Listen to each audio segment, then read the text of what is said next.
Assalamu alaikum warahmatullahi wabarakatuh. Yan uwa barkanku da warhaka barkanku da lokaci. Kamar da muka saba abu da da wasu zafafan fina-finai daga kamfani Sultan Yusuf Zamani, Vega da kamfanin dai daban-daban insha Allah. Kamar da muka saba tallata muku gurbin mu na VIP. To a yau muna tura sababbin fina-finai zafafa masu kyau da waɗanda ba za ku same su a YouTube ba, za ku same su ne a cikin group namu na VIP wanda muke tallata muku a kowane lokaci insha Allah.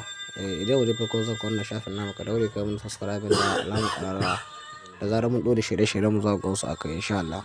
Wannan fina-finai ne wanda za ka iya samu a cikin group namu na VIP wanda duk fasta da kun ga muna tallata muku to duka wannan fina-finai za ku iske su a cikin group na VIP wanda ake biyan kuɗi ana shiga duk wata, wanda za a yi maka register a cikin wannan group wanda za ka iya biyan kuɗinka duk inda ƙasar da kake insha Allah. Idan ka biya kuɗinka za mu saka cikin wanda za ka iya samun duk wani sabon film da ya fito a ranar film to a ranar muke saka shi a cikin group ɗinmu na VIP. Idan kana buƙatar shiga cikin wannan tsarin na VIP kenan sai ka ɗauki lamba ta mu.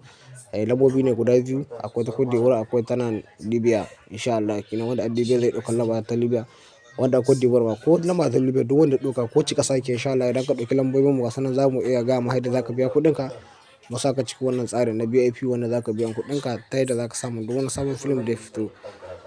A ranar da fina-finai suka fito a ranar muke saka su a cikin wannan group namu na VIP wanda muke talla kowane lokaci.